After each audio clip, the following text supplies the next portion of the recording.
now recording. Okay. Network, Alfheim, Xenotions. I don't have Demon Lords in here, but maybe I'll just add them for the next time. Okay, so while we wait for Zion and Ace to get on, I want to get started with some early galactic politics stuff. It's the same thing as last time. Each of you is going to pick a portrait from one of the people who's presented on this map. Just anybody who looks visually compelling to you. And then I'm going to tell you a little bit about that faction and some things about that character, if that character has an established fiction. And then you guys are going to tell me what that faction leader has been up to in the past month.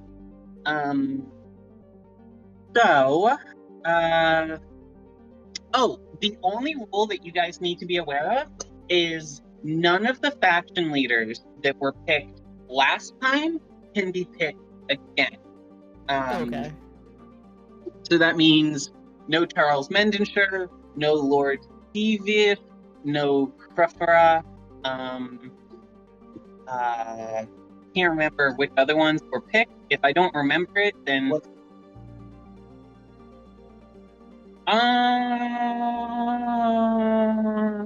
I vaguely remember that one of the Primarch, but I don't remember which. So since I don't remember, it probably wouldn't be a big deal. So we can just say that they're all fair game. So does anyone want to go first? Does anyone have? I also think that Vincent Flick was picked, although I don't remember who picked him or what his deal was. Oh, okay.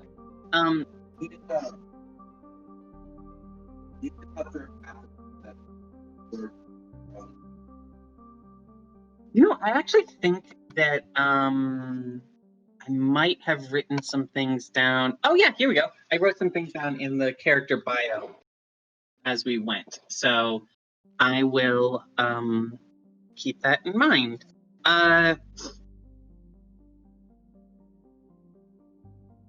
And with that in mind, I'm going to have myself ready to add NPCs as we go.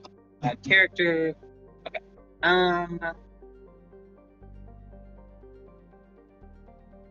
That's fine. Yeah. So, does anybody want to go first? Does anyone have anything that stands out to them? Also, remember, you can pick these people from the network, Alfheim, and Xenotion. I feel like it'd be fun to have at least somebody picked as the Notion leader this time, since you guys can spend some time with them.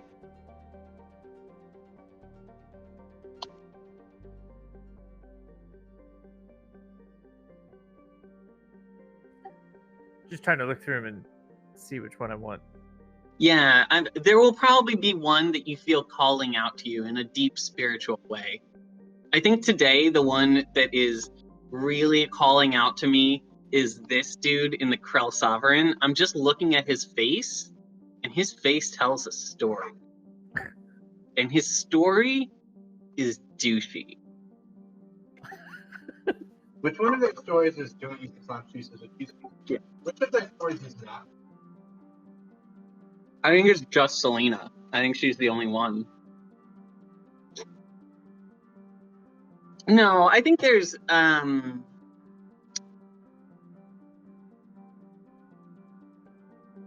think there's a few people in the diocese that looks chill. Look at this little dude. This little dude's never hurt anyone. Yeah. That you know of.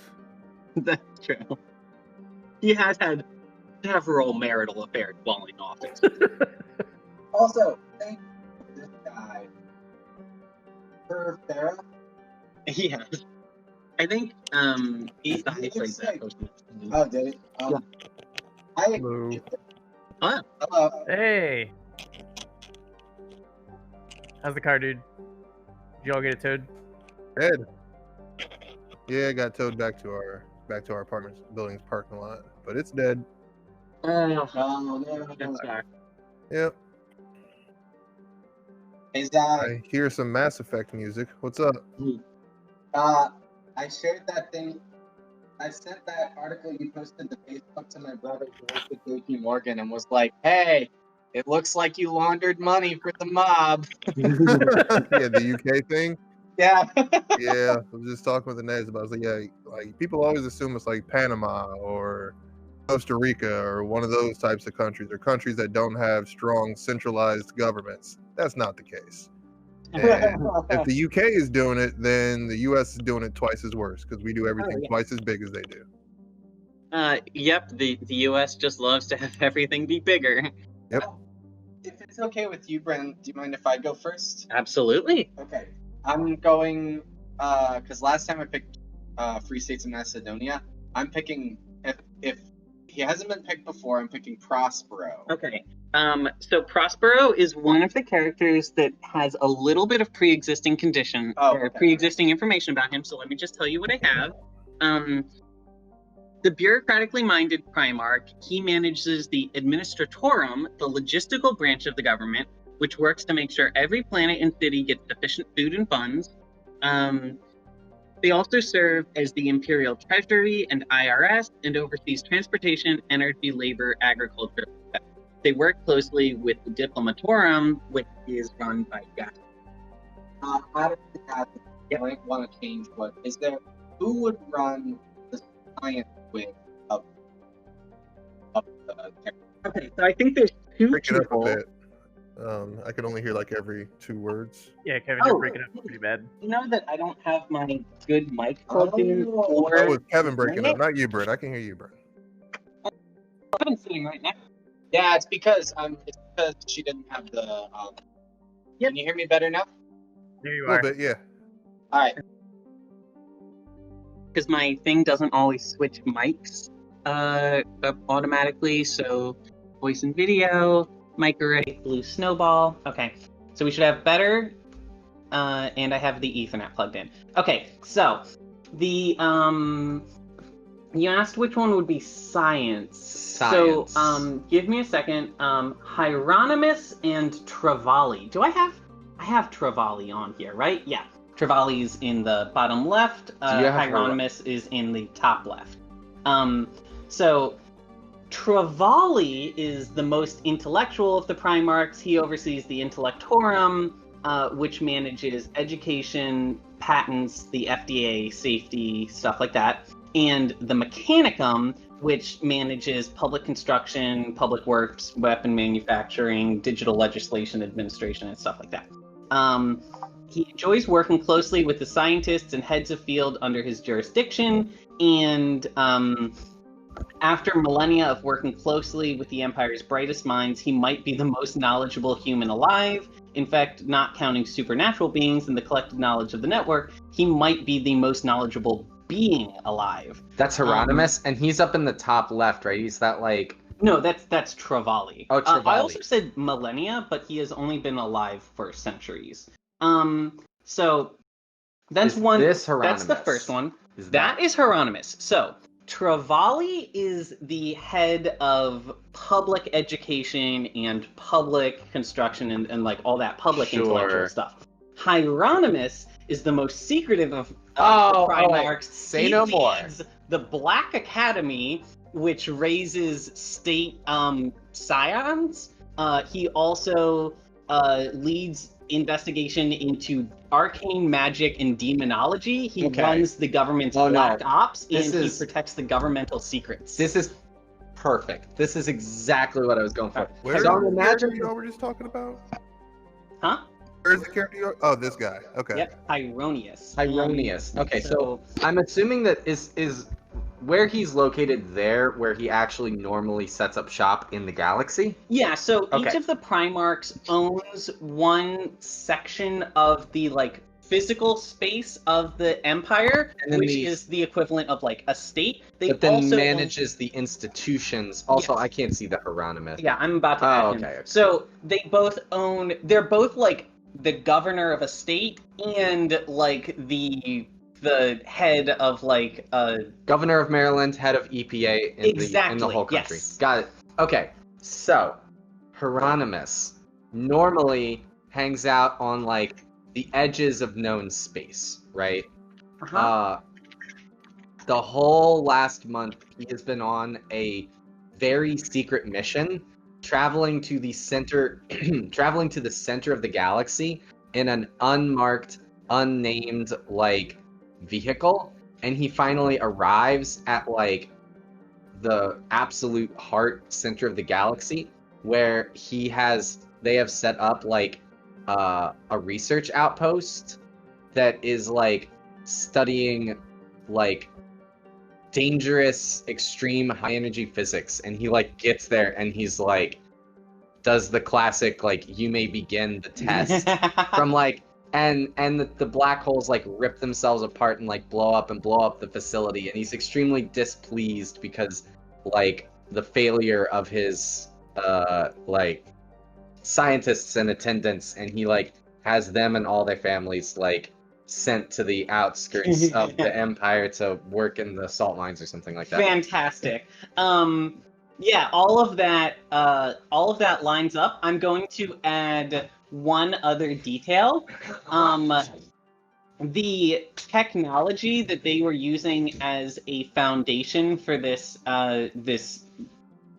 highly experimental physics research, they found a piece of progenitor tech, and they are trying to deconstruct how this progenitor tech work, and that leads to him from one star system over witnessing a black hole, like a star goes supernova because of an experiment gone wrong kind of thing. And he's especially frustrated because the star going supernova basically gives away exactly what he was doing, not just to the Terran Empire, not just to the other Primarchs, but to the entire galaxy. So I think that it doesn't necessarily.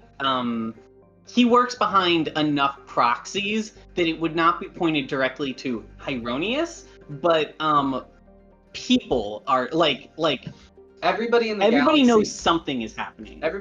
It's kind of like a country doing an underground nuclear test, and everybody knows something nuke-sized went off in the Terran Empire. Okay, that's fantastic. So, does anybody want to go next? I'll do someone from Alfheim.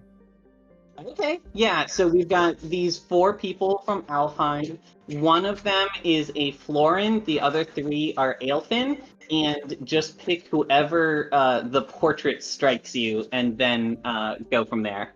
None of them have names or pre-existing information yet. Okay. This guy. Okay. His name. Hey, can we do a random name generator for him? Yes. That would be great. So I'm going to send you a link because they use what have I been using for the Aelfinn? They use Indian and Alfheim run the Krell Sovereign, right? Huh? There's one of them in the Krell Sovereign, but they do not.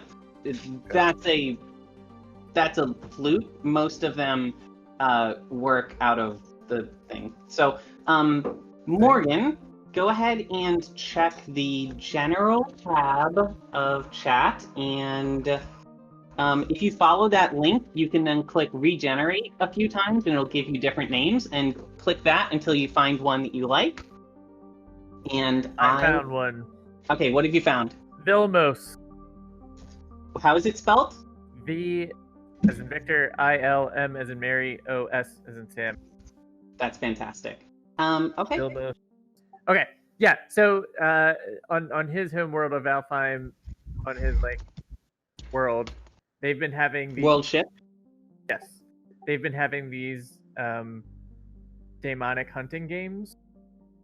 And Vilmos has been kind of the founder of these demonic hunting games.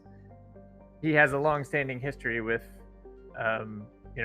fighting Daemon, But Can we say that he is one of the leaders of the Aelfinn Paladins? yeah, okay, let's say that.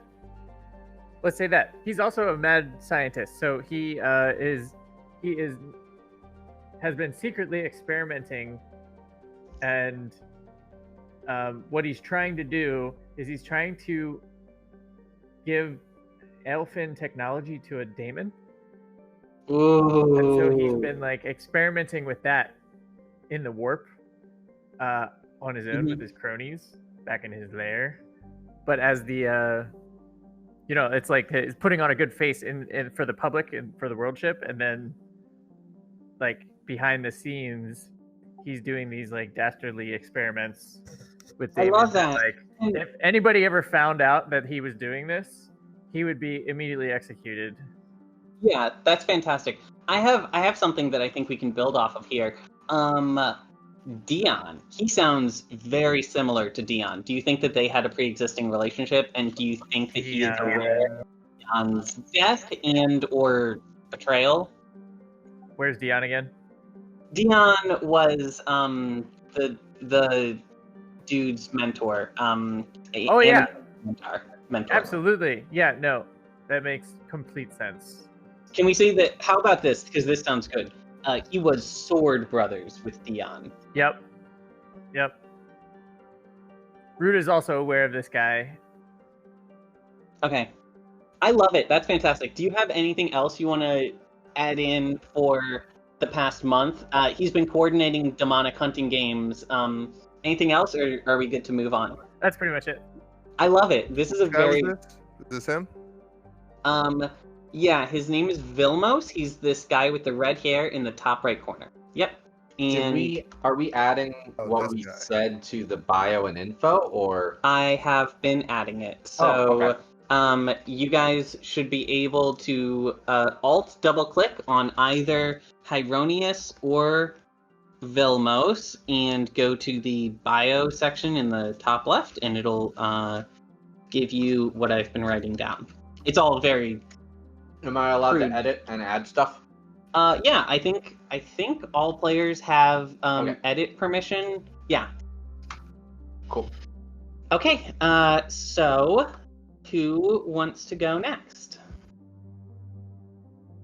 Are we only doing characters that haven't been defined? So the rule is nobody can do a character that was picked last time. So we're at the chapter 2 epilogue galactic politics thing. When we get to the chapter 3 epilogue galactic politics, the ones from chapter 1 will be selectable again. But right now, nobody who was selected last time can be selected this time. And all the people who have names are the ones who have been selected already. So not all of them. I think most of the Terran Primarchs have names, although I don't know if you guys can see them all. But yeah, Charles Mendenshire, Lord Stevis, Vincent Black, and Trefera have been picked. I'm guessing Haywood was picked, but I don't remember what their deal was. I was saying earlier that I think it would be very cool to see either a Xenocian or Network character this time around, because we haven't gotten anything from either of them. And Xenocians in particular, you guys got sort of a better feel for their species this game, so you might know, you might have a better sense of role-playing them.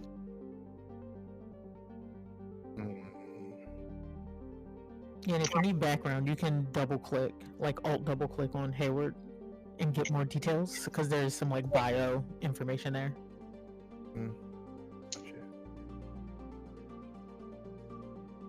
Right, I remember Haywood.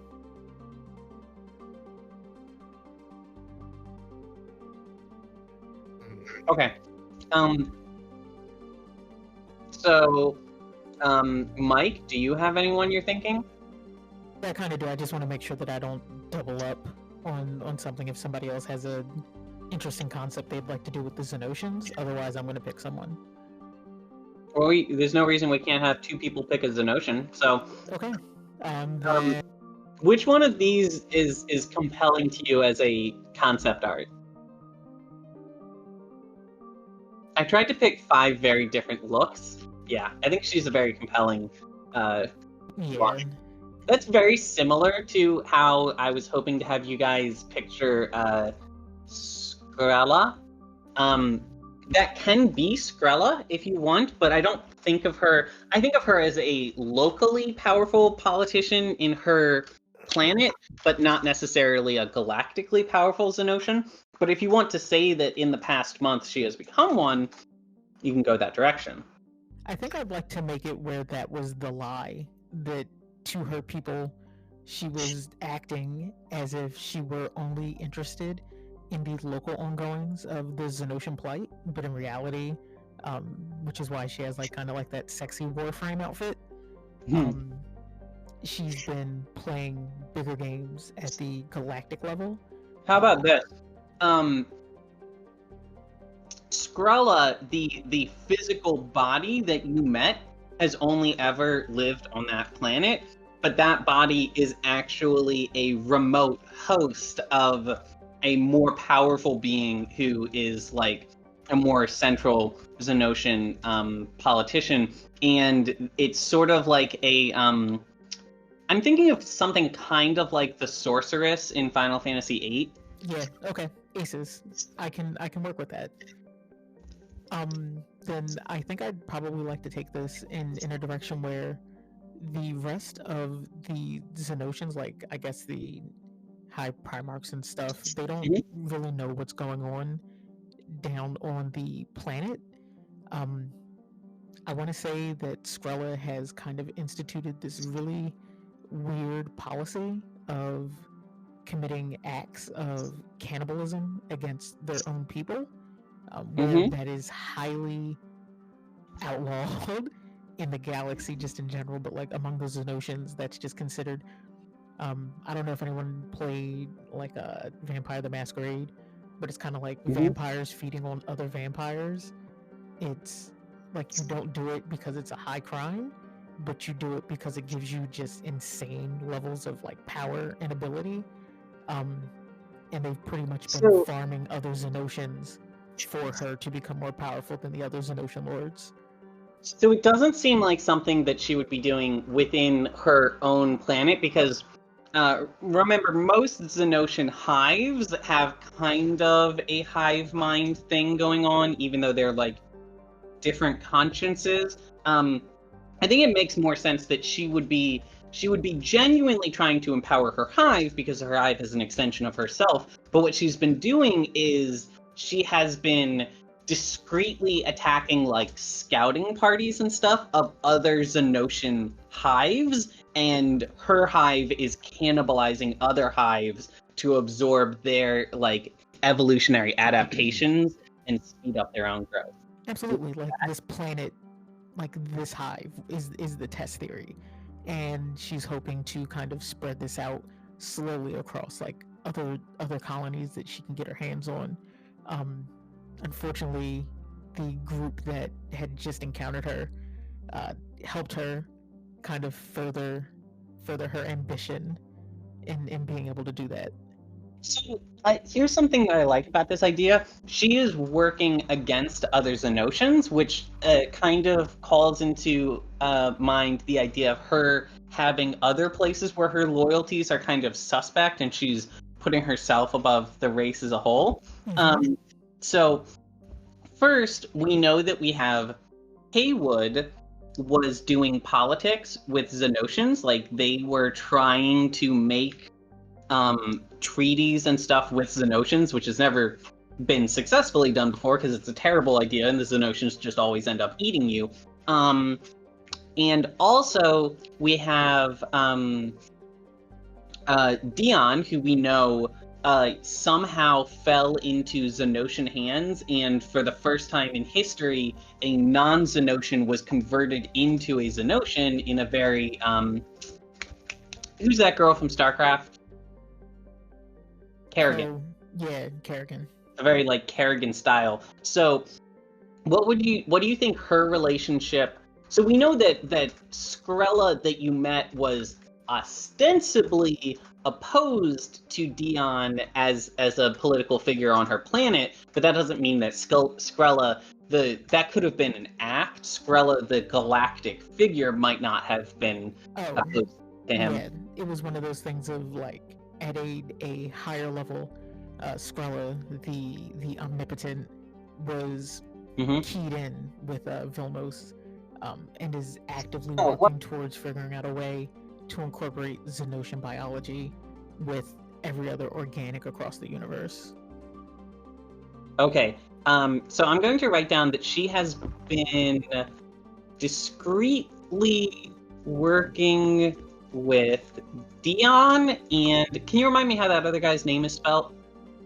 That's Vilmos. Thank you.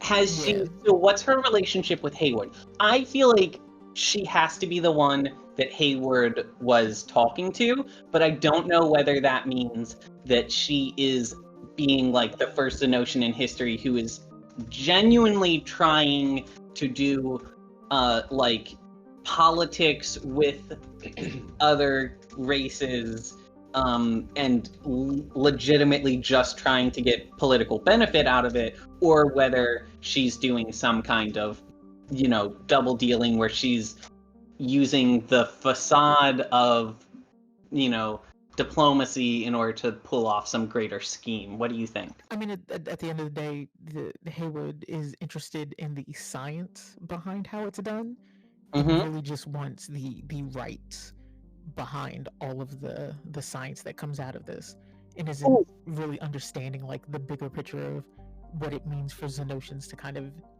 implant themselves on other organics. It's more like, hey, is this something that can be is interesting and can be used by the diocese, and so kind of see it like that. Here's what I'm really liking about that fits in with what we've been saying about her relationship with Dion and Vilmos and stuff.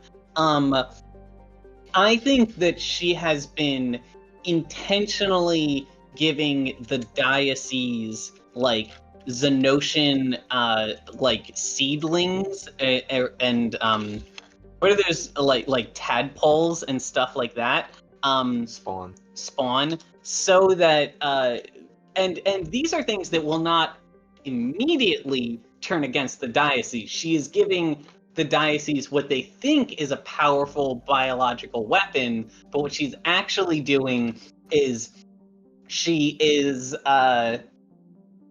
like in Braveheart, where they say like if we can't breed them, if we can't kill them, we'll breed them out. I think she's trying to create a Xenosian subbreed of diocese members and kind of consume them from the inside. Yeah, it's 100% just like the plot of RE6.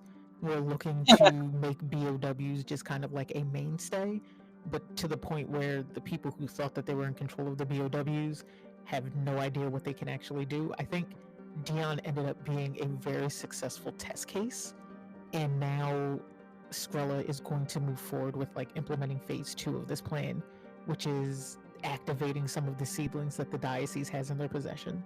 Okay, and so I think that's going to be the end of the scene, but I'm going to add one last detail as the scene kind of fades out. You see you guys see her like in this Xenosian lab, which kind of has the feel of a laboratory, but it's all made out of like flesh and bones and creepy stuff like that. You see her working away in there, and then just as the scene is coming to the end, she turns to the side and starts talking with a partner who has been working beside her this whole time, and the camera pans out enough for us to see half of Dion's mangled face, and actually reconstructed, now more Xenosian than ever, body standing beside her. So Xenosian berry. Fantastic. Okay. Who wants to go next? Can I get a little bit of background on like what was happening with the Krell Sovereign in the past, in our previous? All right, so we had See, we only have Lord Morgan Stevis. played Lord Stevis. We said that he left Alfheim because of his interest in technology, bordering on obsession. He has been sleeved.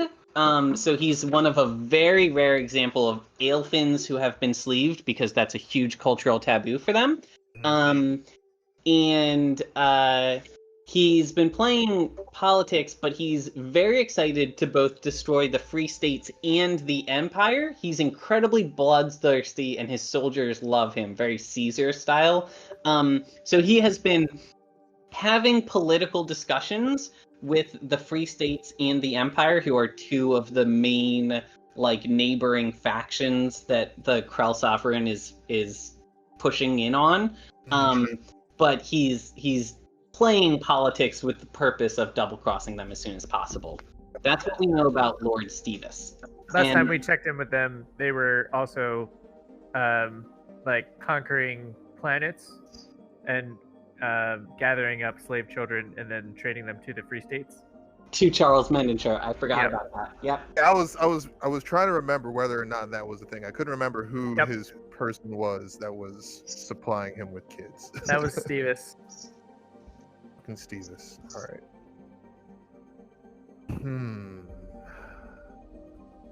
I'm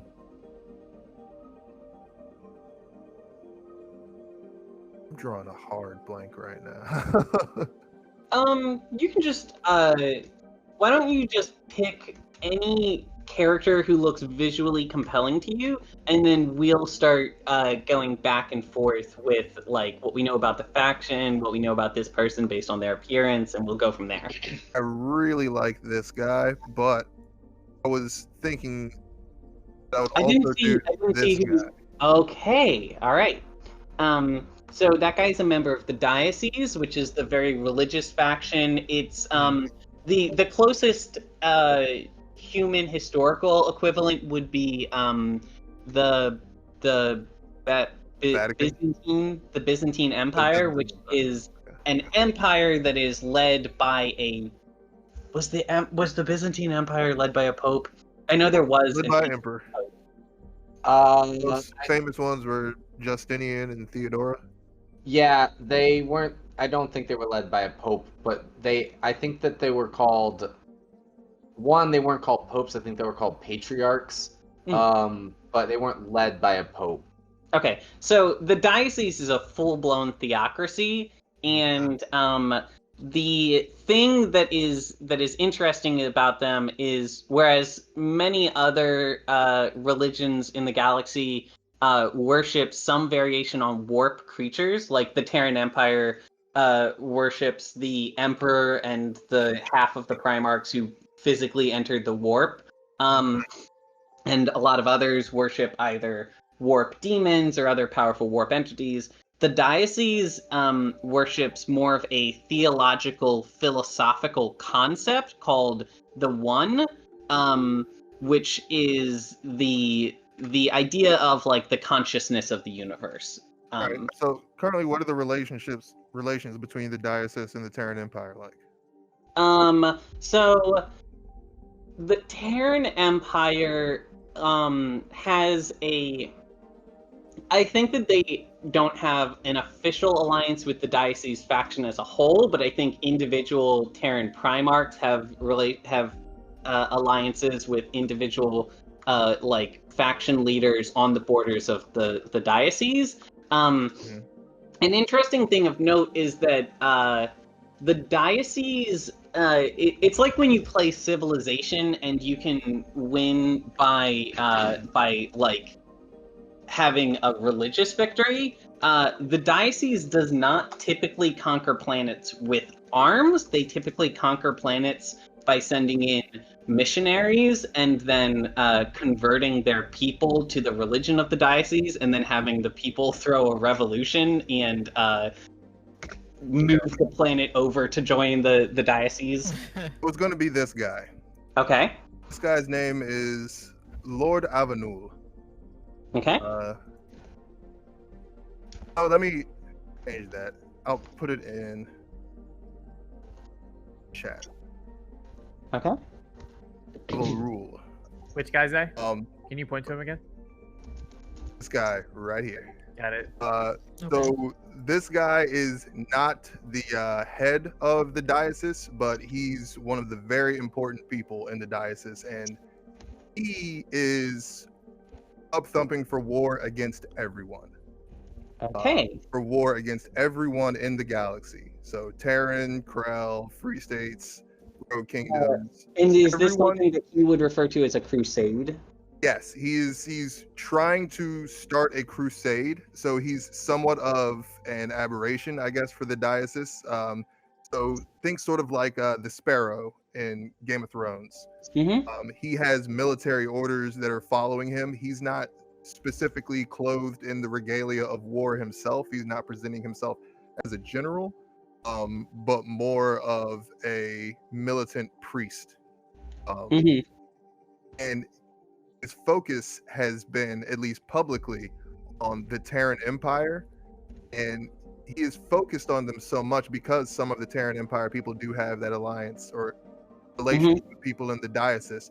He's using that as a distraction from the fact that he is not advocating for any war at all against the uncontested Xenocian horde.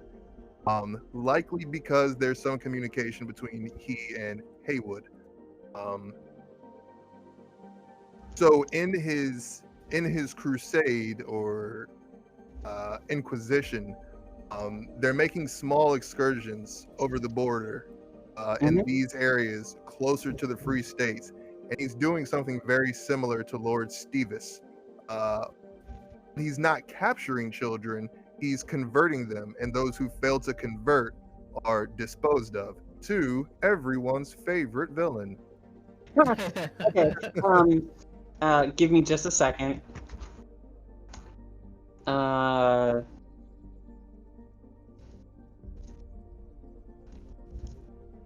Charles Mindenshire is like, man, I'd stop being a child slaver if the galaxy stopped giving me like all of these. That's a fucking good Everyone villain keeps motive. That telling me actually, these children. I feel like that actually might be a little bit of a Mendenshire. If we wanted to get into like a genuine motivation for him, I feel like part of how Mendenshire might justify his actions is that he Mendenshire is allowed to be evil because the galaxy just keeps rewarding his evilness, which clearly means that like the universe wants him to be evil. It's funny because it's being done by people who think they're doing good. Like Lord Avalrul is by most standards a good dude. Like he's not a murderer. He has a family. He has a wife. He has kids. They love him. He loves them. He participates in community activities and helps the poor of the diocese. But it's like it's an iron-fisted kind of help. Hey, I have a question. So you said that this guy, Lord Avalrul, has been working with Haywood and just kind of secondhand with the Xenocians. Do you think he is trying to use the Xenocians as a weapon to crush his enemies? He sees the Xenocians as one's natural plague, like a flood. Oh yeah, I love that. So he doesn't help them. He doesn't think it's a good thing. Like, priests don't say tornadoes are good things, but they're just like, well, I guess y'all shouldn't be gay. That's why he got hit by a tornado. Okay, so give me just a second. I'm writing That's down. what priests do. What? No, I love it. And then it's just like, whoa. Okay, so I'm writing down the quote. The Xenocians are the one's judgment against a wicked universe. Excellent. I love it. It's very good. Okay. I think it's so accurate too. Lord Avalrul is very good. Lord Avalrul, show nameplate. Now let me just real quick make sure that everybody has. Oh, here we go. All players and all players. Okay, so you guys should all have access to him now. I have not heard from Av. I have not heard from Aeneas, and I can't remember if I've heard from Mike yet. I don't think I have. Oh, come on, we did that cute role play with Skrilla. Oh, right. It's because I forgot to. Boy, howdy. If I I pick him know. a church or not a winner, I see. Oh, how did I? Oh, it's because I put her name inside of brackets, which means it's here at the bottom. Someone should pick the network. If nobody picks the network this time, I'm gonna pick the network next time. I was just I wanna putting it out there change- that I I wanna don't change his feel name. comfortable picking the network, so someone else has to. Okay. I want to change. Right. Brent, can you change your name to that? Ula rule. Oh yeah, that's great. Yeah. Aval rule is too reminiscent of Avalon. Okay. And oh, this is what I had to check. Edit. All players. All players. Okay. I'm updating his name. Aeneas, who are you looking at?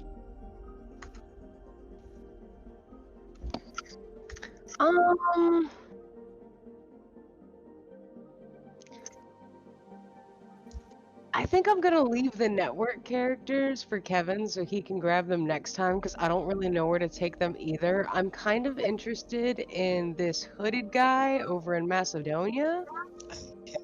So, the things that we know about this person. He's in the Free States of New Macedonian, which means he is the leader of a neoliberal corporatocracy and is making just butt tons of money. He is also he is somehow involved with psionics. So maybe he has a company of psionic mercenaries. Maybe he has like a public or a oh fuck! I'm imagining one of those like what's an example of one of those online universities? Is it Arizona University? Is that the one that people usually? Grand Canyon University. Okay. Kaplan. I'm imagining something like one of those shitty online universities, except they teach you how to use your warp powers, and it's just like wildly irresponsible because if somebody is not trained to use their warp powers correctly, they can cause like a demonic outbreak and stuff like that. But he doesn't give a shit. Yeah. Oh, wonderful. So something like that, something related to the warp and capitalism. What are you thinking? That's really interesting because based on the way his avatar looks, I think I want to take him in like a spy network kind of direction. So considering he's already like he's got the capitalistic things, he's got the scion things, like I'd say by day he masquerades as the head of like a psionic technology kind of like firm or something like that. And in reality, that's just a front for him. Just he has a massive spy network. So since he's so closely related to psionics, he's got spies out in the world. I imagine he's doing something similar to Ularul, and he's just kind of keeping tabs on everybody else in the Galactic Empire.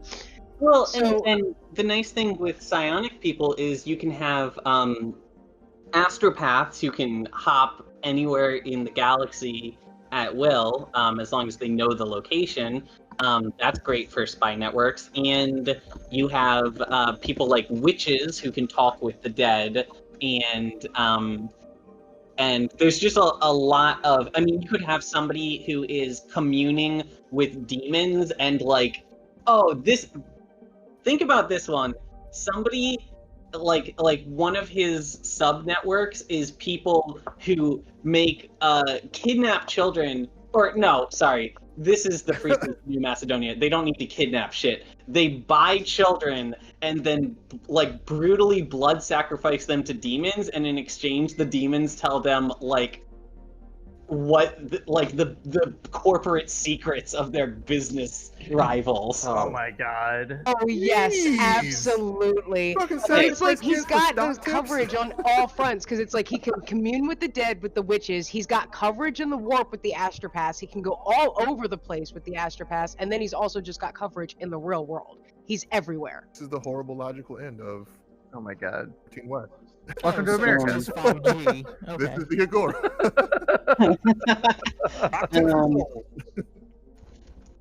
Oh god, worst part too. They sacrifice kids to do this, but then they also sell the secrets of how to sacrifice kids to get that for like a subscription based service. God. Want to get rich quick? Here's how you make a blood sacrifice to demons.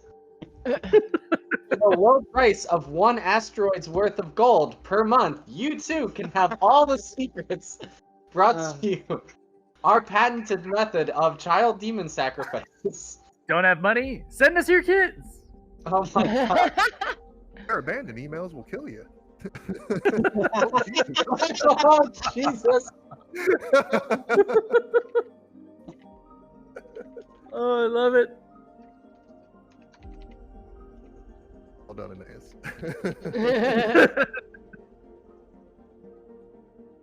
Sacrifices them to demons, to Anybody listening to this game would be like, "What the fuck do y'all have against kids?"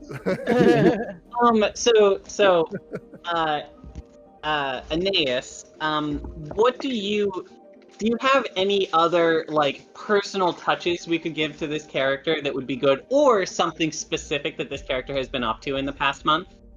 I left him there for Maverick. He's asleep. Should we find him eventually? Oh, you're right. I'd say just because it's not anything that he's doing anything about specifically right now. It's just something that he's aware of, but I'd like to think basically he has somehow gotten word that Ulurul's been like keeping tabs on him as well as everybody else. So he's kind of started this unspoken campaign to just spy back on Ulurul and the DSCs twice as hard. So it's business as usual for him right now, but he is devoting extra resources to look into what the DSCs is getting down to because they're being sus. I think this would be very good in the same vein. He is blackmailing Ulurul. Oh, yes. Infidels. Can it be Blackmail something like him on? What would you blackmail Ulurul on though? Because, like I said, Ulurul is by all accounts a good person. But What is Ulurul his is dark doing a secret? lot of things that I think he wouldn't want people to know about, like double dealing with the Xenocians secondhand and stuff like that. Oh, And okay, so I he's got think that Xenocian info. Yeah, I think it's just that this guy knows things about Lord Ulurul, and he's not even like trying to do anything with the blackmailing. Yeah, He's right, literally just like, yeah, you give me $1 million a month, and like I won't tell anyone. if we're making this as realistic to like our world as possible, it's definitely some like this like one specific kink he has that is not acceptable. But like in the general population, He just hacked the guy's fucking Pornhub account. Wait, yeah. he's an avian, right? He's of the bird species or something. Yeah. Like, likes to eat eggs. Wow, okay. All right. Eat Jeez. the fuck out of some eggs. That's real messed up. God. Okay, that's fantastic. Wait, did we have, because we always have to have one example of like a not terrible person. Okay, let's A not terrible person. hold on. What? Okay, well, Vilmos is here. terrible. I think it's just the fact that you guys, this is your chance to play politicians, and you all want to play evil politicians. You don't want to play evil politicians. Of course you we're just gonna don't play think evil. Good Look, politicians. good politicians are too fantasy for this. All right. Yeah. I've never heard of one. Do they exist? So Yeah. I don't know. Okay, so here's what we can do. Just to give a little glimmer of hope. Somebody give me a name for this guy here in the Rogue Kingdom. Pickles. Okay, we're not doing pickles. Ah, Waggy. Hmm. Okay. Starve. What was it? Starve. Say Okay. RB. Okay. What is Khan a title for like a leader in Mongolia, or is that like Yeah. an actual last name? no, it's a leader. Okay. What name did you just give? Starve. Say RB. Arva? It Okay. honestly doesn't feel like, because I'm getting very like Athens, Sparta, city-state vibes from Rogue Kingdoms. Khan feels like a title more appropriate for a Krell sovereign. So here's the deal. And let me know how you feel about this. Arv Khan is a king in one of the rogue kingdoms who has he's one of the few rogue kingdoms that is very militarily powerful despite being a small faction, and he has not conquered like all of his neighbors, but he has a powerful enough army that he can threaten and like control his neighbors with the threat of violence, and in doing so he has forced them to essentially lend their armies to him, and by extension made his own military power more powerful. Also, what I was thinking, if you're gonna make him the leader of a state right here, and he is the only thing that fends off the Krell, the rogue kingdoms from the Krell sovereign and the free states, he spends all of his time fighting the bigger powers, and the diocese doesn't come in from the other side because they're just like ideologically incompatible with the rogue kingdom. So that is there. I think his thing is the rogue kingdoms. So rogue kingdoms exist all throughout the galaxy, but he has a relationship with like this big section of unclaimed kingdoms, and they are not it's more like he is the head of an alliance rather than the head of an empire, and by being the head of that alliance it makes him a powerful political figure. So that's somebody who is not explicitly terrible, only kind of second degree terrible. So I'm going to. Makes me think of a character from Oblivion named Potentate something or other, but his title was Potentate. So if we didn't want to do Khan, we could also do that. It was the guy who basically led the Empire, the Cyrodiilic Empire, like when the emperors were all fucking around. Like I like that. I've given him the name Potentate Darv. Brent, I just sent Yeah, you sure. something.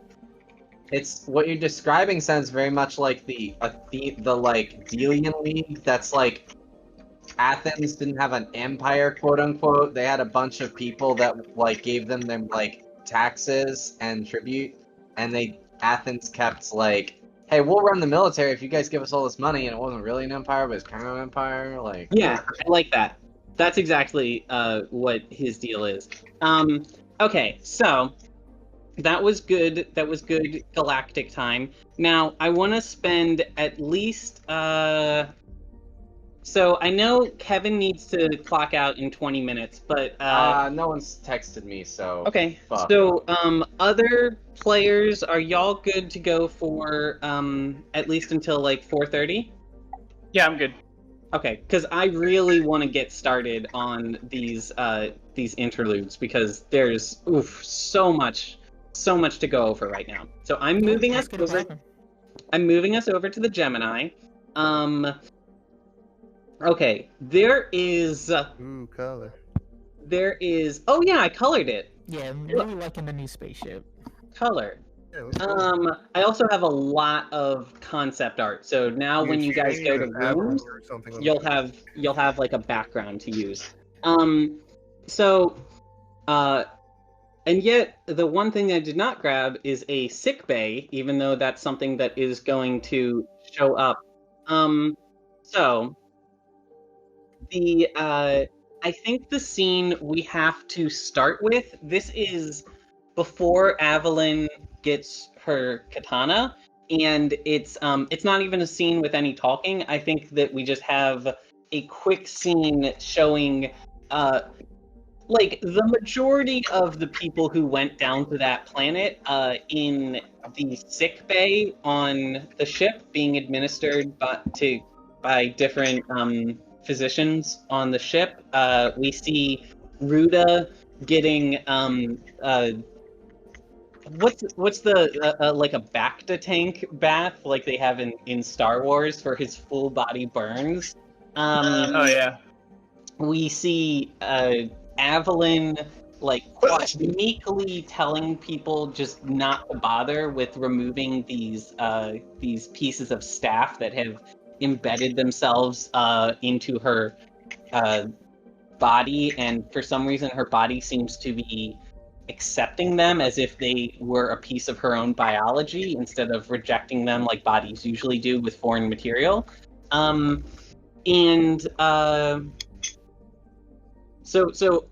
a lot of the characters are in the med bay, and then we actually see Anwar, who got out of there surprisingly unharmed. We see Anwar and where's my girl? Where is Liko? Okay. Anwar and Liko are both in beds next to each other, and Liko has had her leg amputated down to a stump, and they are both being put under for the process of apotheosis, which is the process under which somebody has their brain digitized, and they get a mindset that lets them have like a brain computer that makes them compatible with augmentation. The interesting thing of note here is that Anwar is an Aelfinn, and this is a massive cultural taboo for Aelfinn. And also, Anwar doesn't seem to have any injuries that would necessitate an augmentation, so you don't know what the deal is there. So from here we can start with checking in with whichever characters you want. I have several scenes that need to happen for Evelyn, and then at least one scene that I need to do for every other character. So who wants to check in with their characters first? We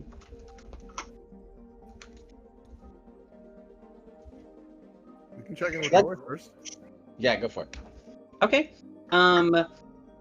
So I have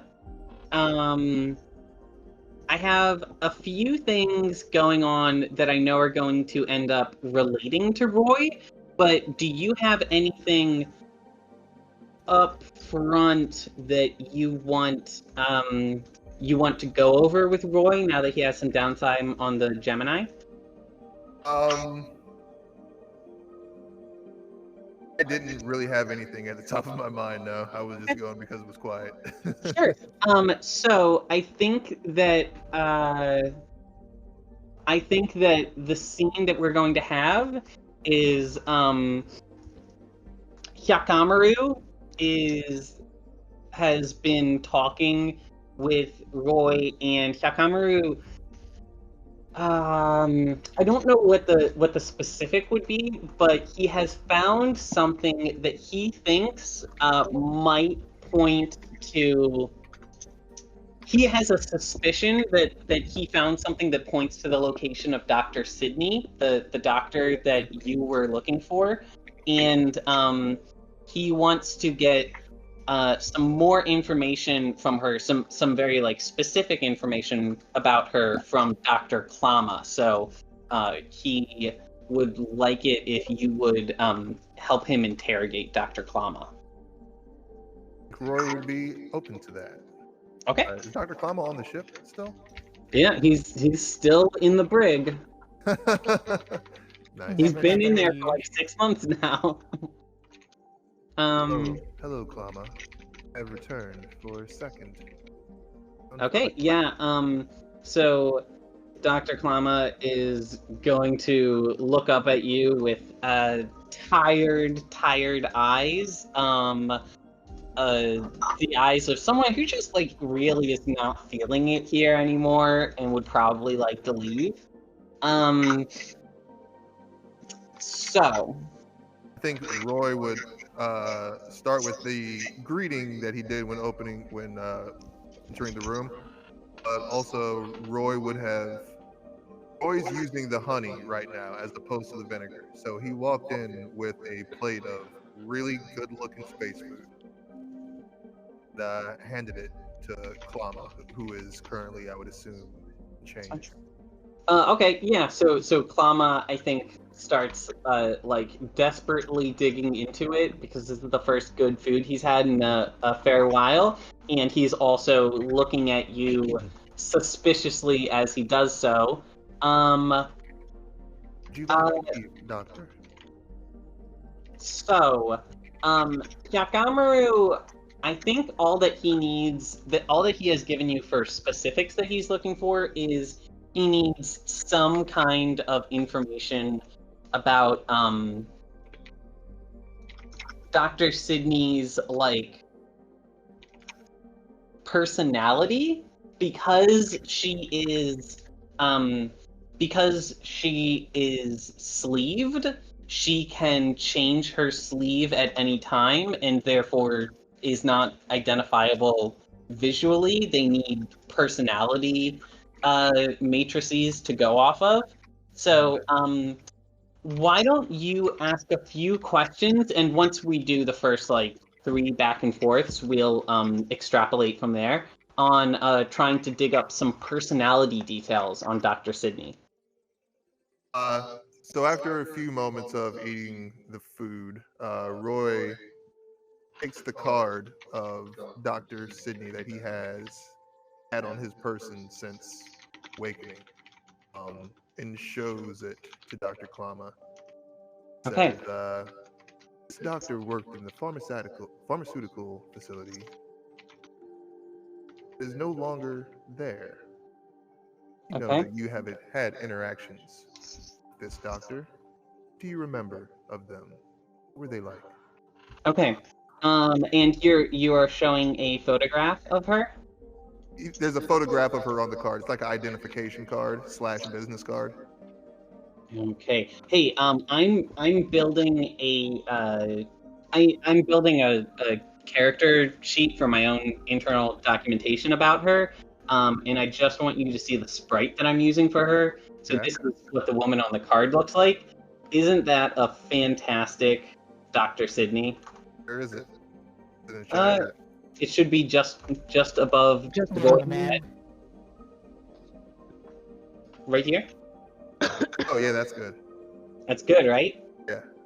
Okay, so I'm going to put her on GM layer, and then I will be taking some notes. Okay, so let's say he identifies that as Dr. Sydney. He has done that once before.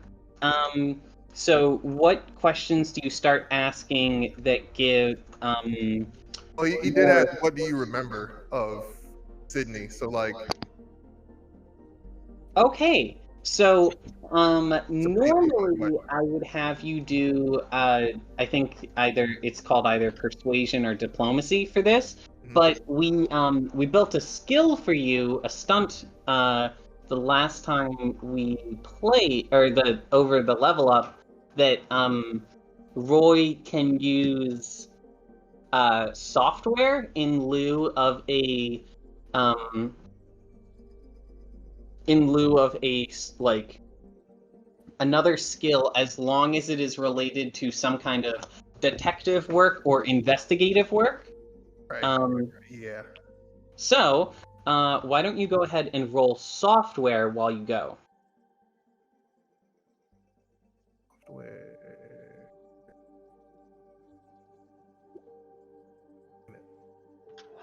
I'm updating this character sheet. Can somebody let me know what he rolled? An 8. An 8? Yeah. Okay. So Dr. Klama is going to roll as well. Dr. Klama is rolling.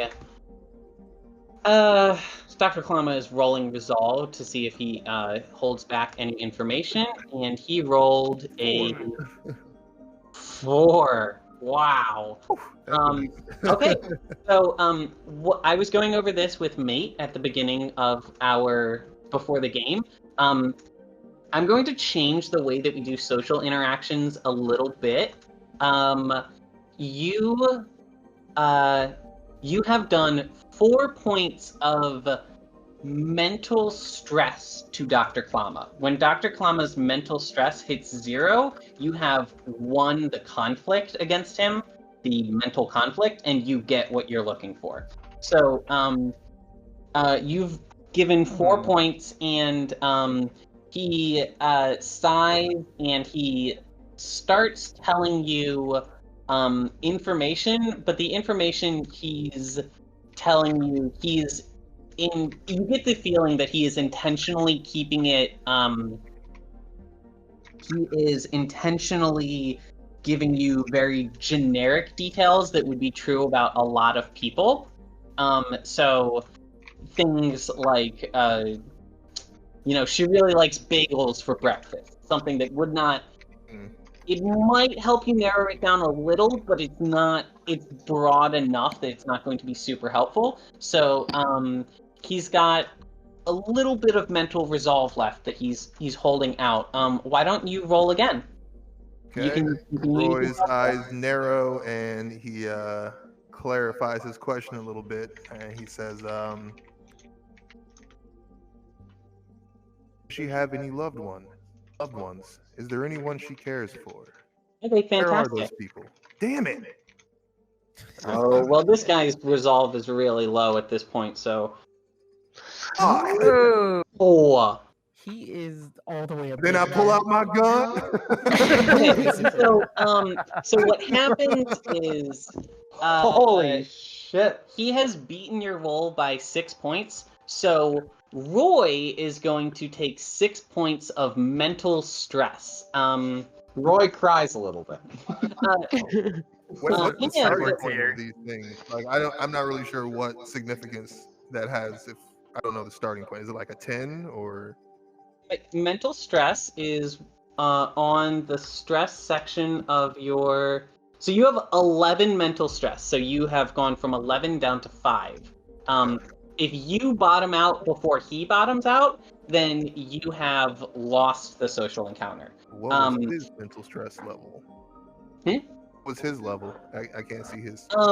So he has he is weaker than you. So with the 4 points that you did, I would not normally need to tell you this, but because we're sort of starting out a new system here, I gave him a mental stress of 7 to start this encounter off, so he's down to 3 left. And he only beat you because you got a low roll and he got double 6s, which he had like a 2% chance of doing. The other thing is, because this is another gameplay change I'm doing, I have formalized the way that I'm doing consequences. Anytime you take an amount of stress equal to or greater than the number next to one of those consequences, you gain a consequence of that severity. So you're going to gain a moderate consequence for taking 6 points of stress. And I think that consequence is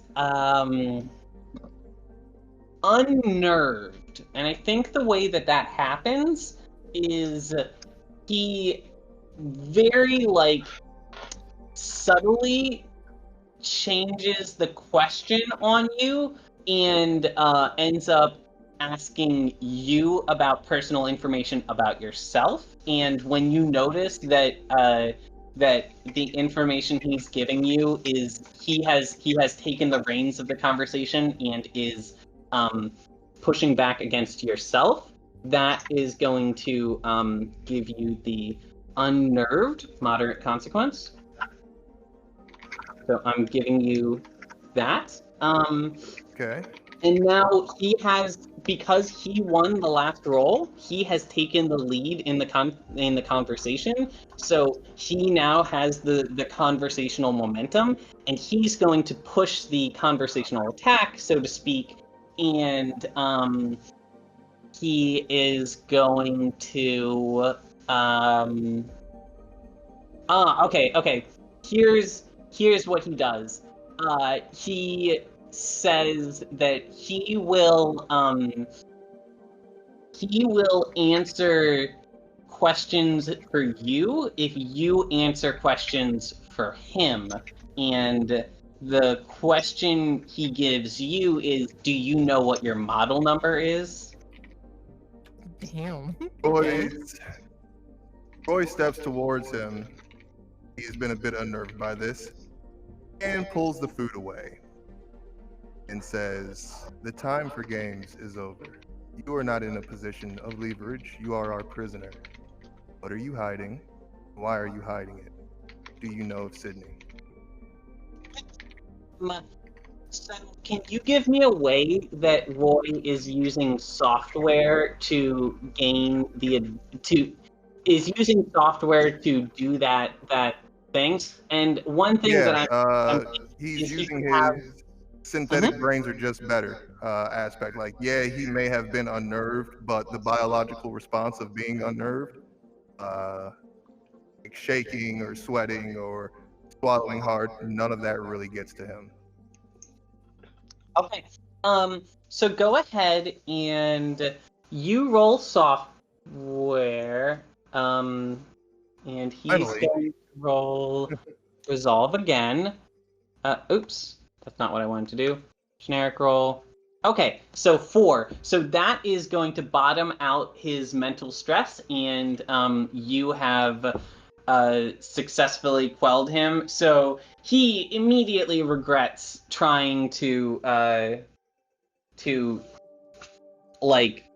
intimidate you like that, and you very quickly get the upper hand. And shortly after that, he is singing like a bird and just telling you all about her favorite pastimes and her favorite color and everything he knows about her. He actually knows a decent amount about her because he tried to court her at one point.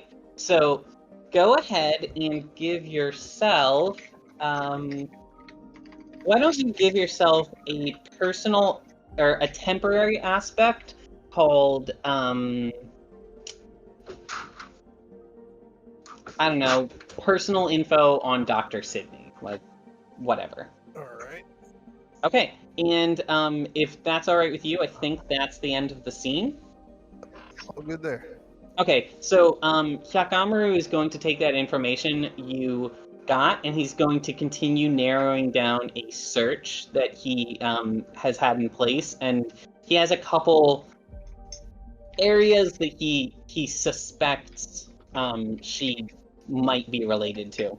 So, all right, that was our first example of a social conflict under the new system.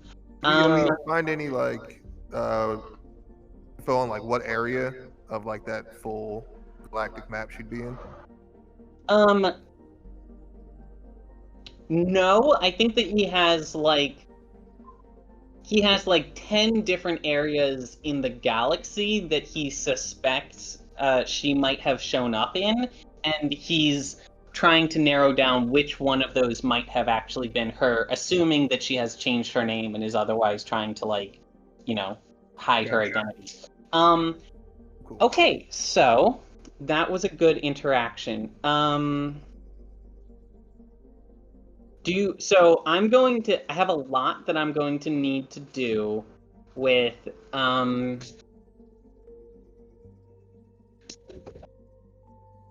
okay. I want to do normally I would let you guys kind of determine the order things that happen in, but a lot of things need to happen with Avalyn this break. So I want to start with Avalyn, and this is so sometime recently Avalyn woke up and while she was awake, Melody had sent in the mail had this sword personally delivered to you by an Aelfinn carrier, along with a video message embedded in a crystal of her explaining the history of this sword and how important Avalyn's actions were to her people and stuff like that. And then I think Avalyn gets a little bit of time to look at this sword, but because she's still kind of recovering, she very quickly falls back asleep because her body still needs time to heal. And the next time you wake up, Avalyn has been moved from the medical bay to her bedroom because she has been deemed healthy enough to be discharged. And let me go object layer. I'm going to move Avalyn over here, and then DM layer, and then so Avalyn, the next time you wake up, you have two individuals in your bedroom with you, and I think you're first thrown off a little bit by this pink glow in the room when you wake up, and you quickly realize that pink glow is coming from your astropathy mentor, Starfire, and that there's also a very grumpy-looking Fawnian man sitting over your bed, talking with her, and the two haven't realized that you're awake yet. What do you do?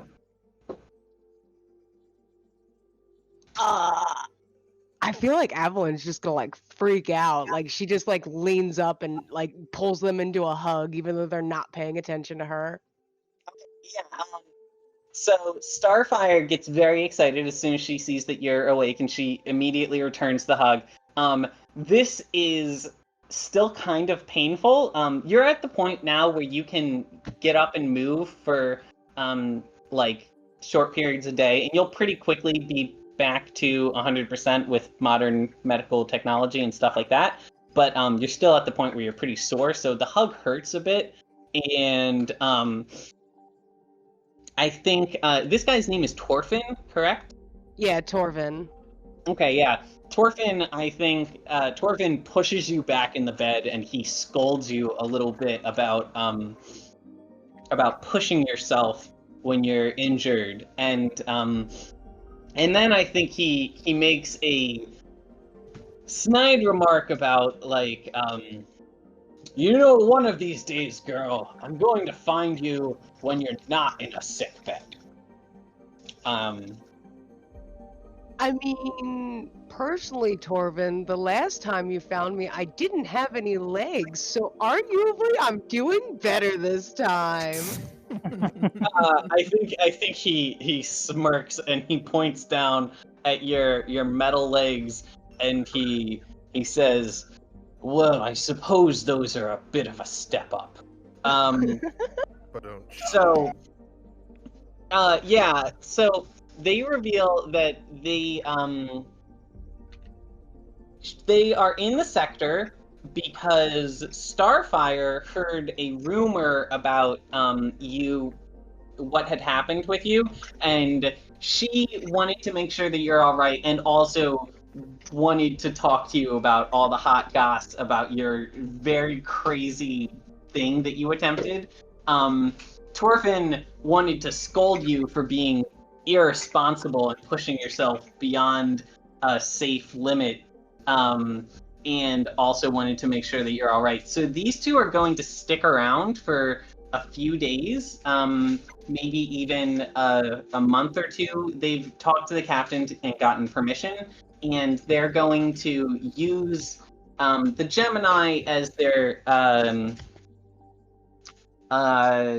point of operation.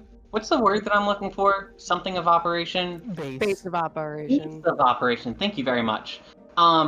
For searching for Children of the Warp jobs, while they keep an eye on you.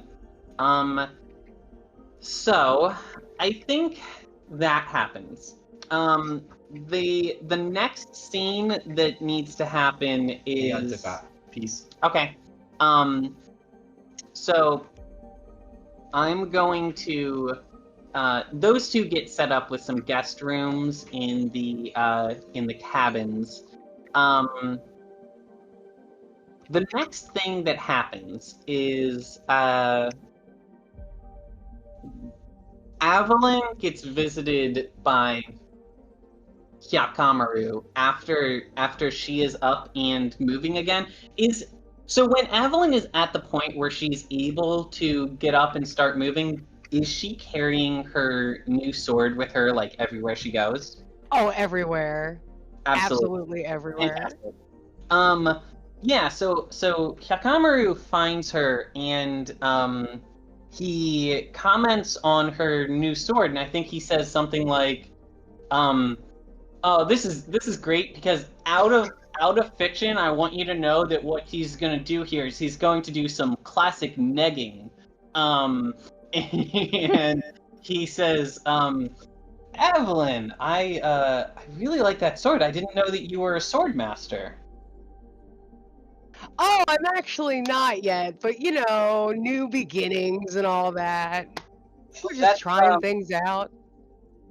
Well, that's great. That's a beautiful weapon. It's it kind of seems like a shame for somebody who's not a master to use a weapon so gorgeous. I've heard actually that I'm not too shabby in the art of the blade myself, and I want you to know that me, Bren Budge, felt disgusting saying that sentence. And he asks if you would be interested in a sword tutor.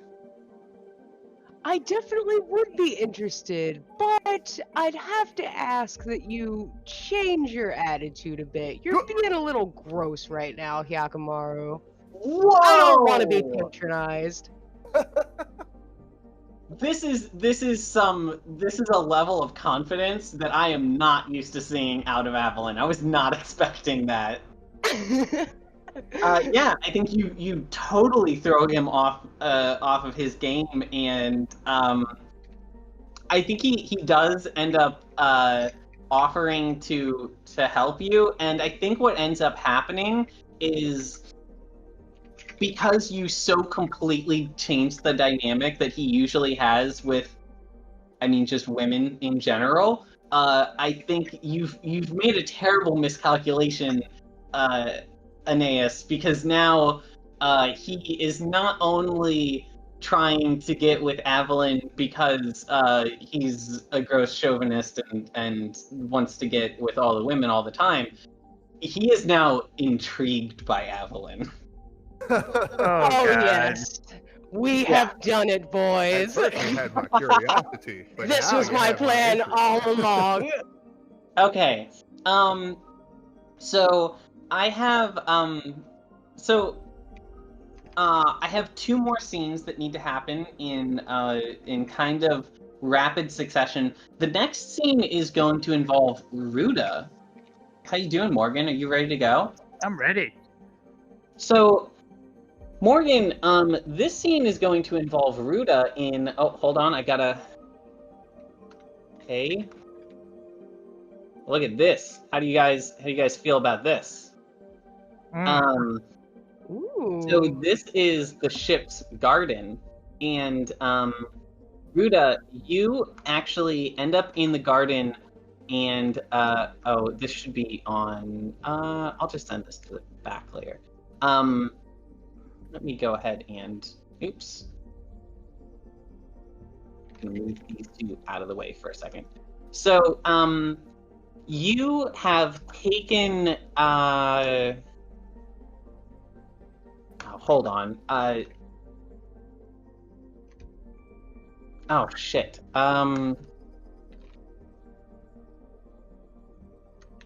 Jagara. That's your ship's name. Yep. Okay. Okay, so I have to update this character sheet, otherwise that's going to continue bugging me.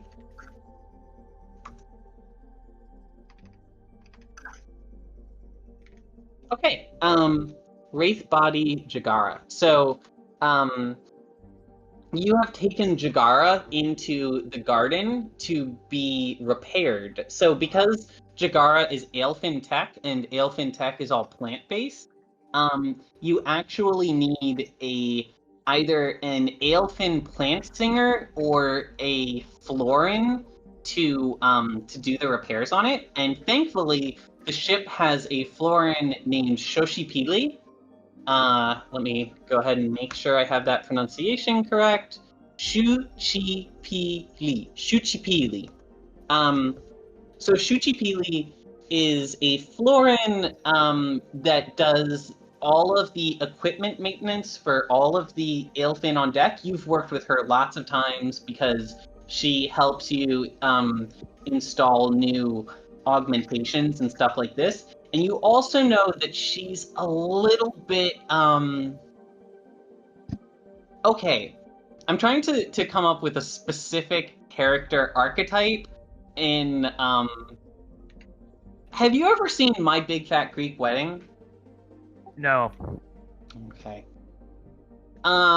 She is the archetypical, like, judgmental, like, Jewish or Greek mother. Okay. Like, you know, oh, you haven't been eating enough, like that kind of thing.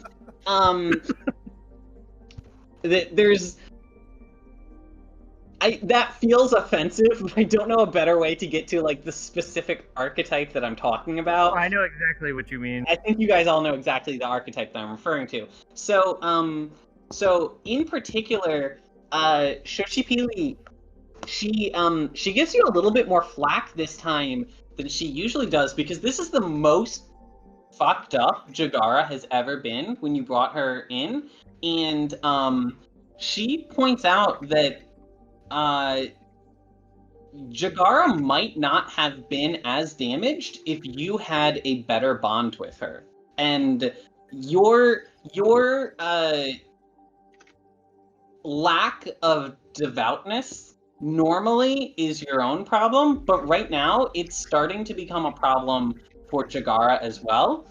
And that is unacceptable. So, she lets you know that she wants you and a couple others to meet her here tomorrow at noon. And you can let me know if Ruda has a particular reaction to that. Otherwise, I want to cut to the next scene. Ruda's immediate response is like, "Listen, Tree, where the fuck do you get off?" I think she says, if you don't want to listen to me, I can stop repairing your wraith body and updating your equipment. No, you're just like my mother, Tree. You're so manipulative. Oh, I knew your mother. She was a good woman, and you did not respect her enough. Of course. You hold all the cards, so you let me know that you hold all the cards. Of course. Okay, I'll meet you here tomorrow. You will be here tomorrow at noon. That was fantastic. So, we're just gonna go ahead and... Ruda has flashbacks of his childhood with his mother. Yep. So, we're now going to skip to the next day at noon, and Ruda, Avelyn, and Anwar have all been seated in front of Shuchipili in the garden. And you guys are all about to get a good scolding. So, no. So, Ruda, she starts with you and lets you know that an Aelfinn's connection to their equipment, the thing that powers their weapons and that connects them to their wraith body and that allows them to control their augments, is their faithfulness and their dogma and their devotion. So there might be a more like scientific explanation to this. She's putting a very like spiritual, cultural mask on it, but this is a true thing that you're vaguely aware of, is that the people who are like Aelfinn monks that are very devout and always say their prayers and stuff, like quite literally get better performance out of their equipment than the people who ignore the Aelfinn traditions. And she is letting you know that you're essentially like heretical nature, the amount to which you have despised and ignored your culture is starting to hurt those around you, specifically Jagara, and she will not put up with it anymore. So if you want her to continue updating your equipment, then you are going to have to step up and become a good, responsible Aelfinn, and this will be for your own good, because it will make your augments stronger, it will make your connection with Jagara stronger, and it will make you a better soldier overall. And also, what would your mother say? And is it true? I've heard from young Anwar there that you have forgotten, your Aelfinn has gotten rusty? You can't even speak Aelfinn anymore, young man? Wow. Ruda just reaches into his pocket, and then he takes his hand out of his pocket and he flicks her off. Wow. So we're going to move on, and she moves on to Anwar, and she says, now Anwar, it is you were raised by a great man who might have made some missteps along the way, but a great man, and you have so much that you could live up to, but you have abandoned your ways and your people, and you have begun to live like a common outlander. And is it true? Did I hear that you got apotheosis? And Anwar, I think, is very abashed and is like trying to hide his face. And Avelyn, you are actually able to see as he kind of tries to hide his face from her, you can see that he now has a spot shaved out of the back of his hair where he has a metal plate indicating the that he now has a mindset. And she demands that he explain himself, and Anwar very sheepishly and awkwardly explains that he felt helpless and unable to protect you guys after you went through so much personal risk to help him, and he has decided that he is going to be a doctor, and he doesn't want his friends to go off into battle and get themselves hurt without anyone there to take care of them now that Blovin has been injured and put out of commission. And they need a doctor, and he wants to be their doctor. He knows a bit about medicine from his training with Dion, but not enough surgical information, and it would take years for him to learn the information he needs in a traditional manner. But with a mindset, he can have those textbooks uploaded into his brain. And it was a necessity that he decided was worth it in order to help his friends. Xochipilli understands this, but she also says that the more that he pushes, when he makes those choices to accept the cost of stepping away from his culture, he has to accept that part of that cost is he's going to have to step up somewhere else. So she'll get back to him later. And Evelyn, she turns to you next. And she says, Evelyn, you're perfect. But that sword is one that is meant for a great Aelfinn warrior. And I know that you will never be one, and you should not be one. You are who you are, and you earned that sword. But I am going to have to ask that if you want to continue to wield it, that you learn some of our ways so that you can do it the justice that it deserves. I'm back. Okay. So she is going to give each of you guys homework assignments, and for Anwar, she has some leverage on him that you guys are not aware of. For Rita, her leverage on you is Jagara. She has spoken with Jagara, and they have both decided together that that you need to get back in touch with your roots before you can be trusted to continue going on missions, and neither of them are going to continue helping you unless you accept Xochipilli's homework. And in Evelyn's case, with you, she's literally just going off of the honor system. She trusts you, and she thinks that you'll do the right thing. Yes. I have a funny thing. Can I do a funny thing? Okay. At this moment, and this is Kevin role-playing, because Kevin has no idea what has been happening. So Amel just walks in with his mech, and it's like, hey guys, look, I have a rocket launcher on my mech now. Well, and I think everybody wants to know why Camille is walking his mech through the garden. There is an elevator that goes from the hangar to the garden specifically for things like Jagara that need to be taken to the garden for maintenance. But they do want to know why you have a mech in the garden. I'm gonna do a little spinny move, and I'm gonna be like, ding, and like. Unlike you see a little the barrel of my rocket launcher just shines. It's very good. It's a very JRPG cute graphic kind of thing.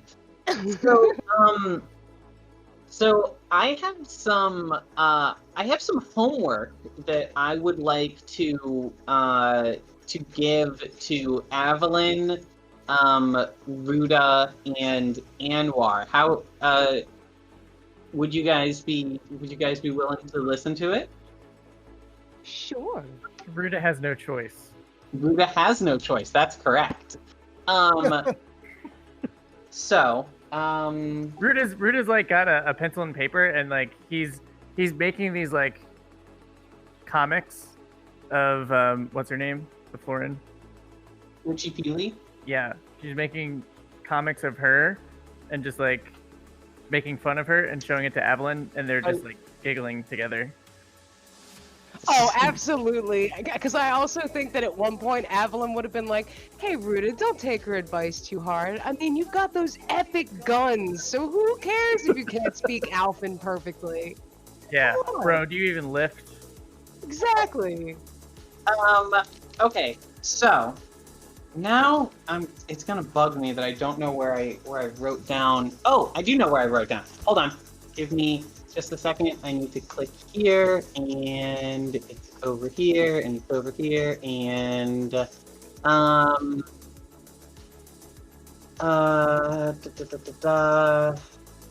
Ruda. Okay, so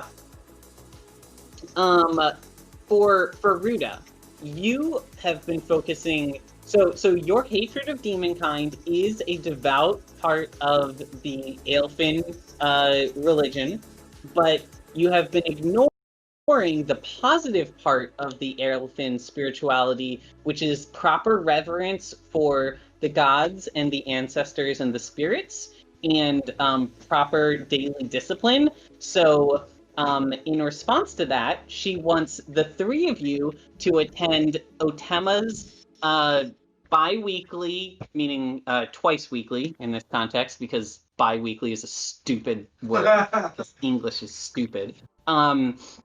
She wants you guys to attend Otema's bi-weekly sermons, and so Otema is what she calls a pagan. Otema does not believe, even though Otema is Aelfinn, she does not believe in the Aelfinn religion. She actually believes in the diocese. Shit, I wrote it down somewhere. The diocese religion of the One. I think it's called Omniism.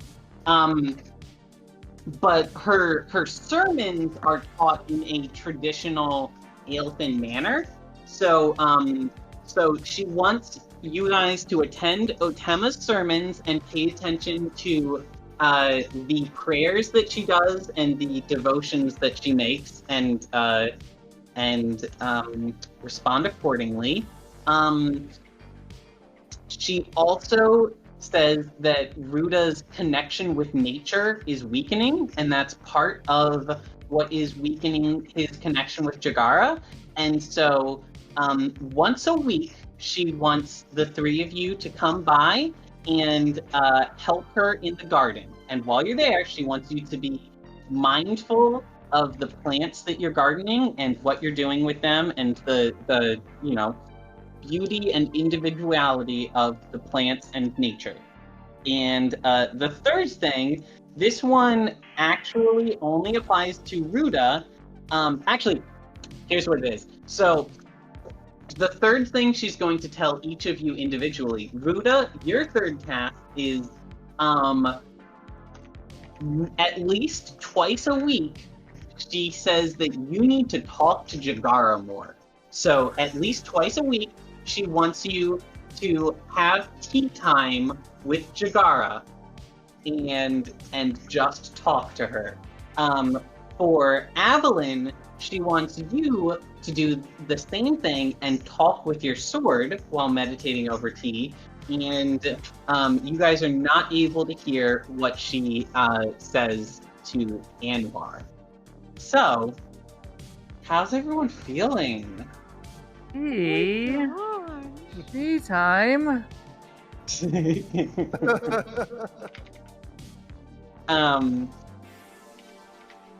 Yes. So Morgan, specifically, this is going to be how we're going to justify Jagara getting her improved autopilot skill and Ruda getting his augmentation, his Titan Weave augmentation becoming more powerful.